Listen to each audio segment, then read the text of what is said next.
महेंद्र जैन पत्रकार इंदौर से पूछते हैं, पूज्य गुरुदेवों के चरणों में बारंबार नमोस्तु।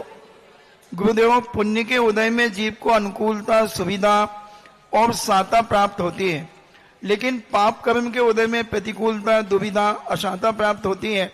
तो महाराज जी, इन दोनों स्थिति में समन्वय का पुल कैसे बना करके रखें जिससे जीवन की नैया पार हो जाए? हमने आज प्रातःकाल इस संबंध में पूरा प्रवचन दिया था। प्रतिकूलता को आप प्रतिकूलता क्यों मानते हैं? हो सकता है वो प्रतिकूलता तुम्हारे अच्छे के लिए आई हो,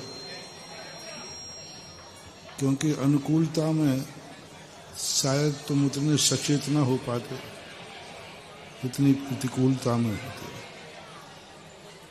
मैंने तो अक्सर कर देखा है, जितने भी महान आत्माएं बनी हैं उनके जीवन में जितनी प्रतिकूलताएं आईं वे उतने ही महान बनते गए।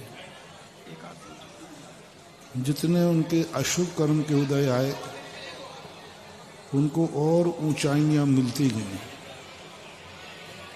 पूरे शास्त्रों में, पुराणों में सभी ऐसे ही महापुरुषों की कहानियां पढ़ी।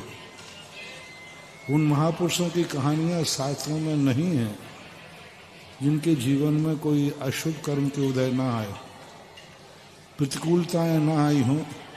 ऐसे लोगों के वर्णन पुराणों में बहुत कहीं क्वचित कदाचित मिलते हैं। ज्यादातर वो ही महान आत्माएं बनती हैं जो प्रतिकूलताओं को प्रतिकूलता ही नहीं मानते, बल्कि अपने विकास का कारण मानते हैं। जैसे एक बार कहा था ना, ये क्यों मान रहे हो कि अंधेरा हो रहा है? ये क्यों नहीं मान रहे हो कि रात प्रातःकाल की तैयारी है? प्रातःकाल की तैयारी के लिए अंधेरा आता है। हम समझ रहे हैं कि अंधेरा आया है, नहीं, ये अंधेरा प्रातःकाल की तैयारी है।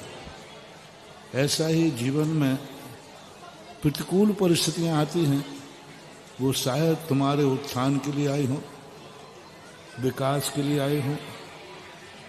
तो व्यवस्थाओं को हमेशा घबराना नहीं चाहिए, उसमें पॉजिटिव थिंकिंग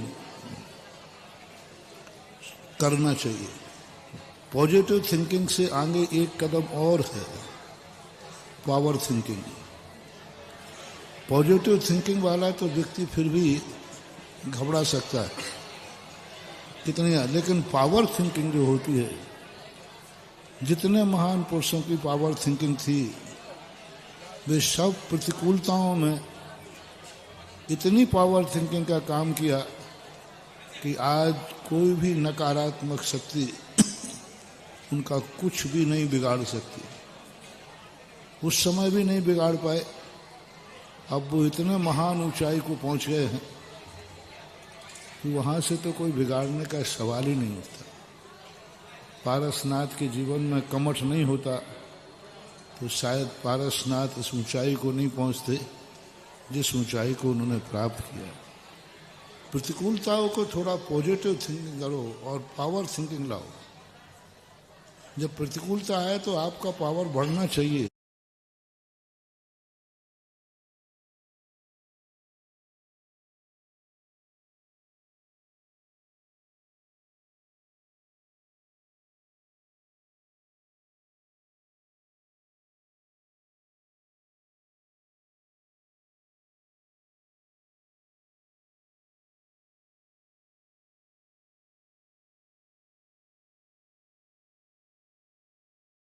के साथ बढ़ना चाहिए और चुनौती बनना चाहिए कि ये घाटी आई है, यह पार तो करके मैं रहूंगा।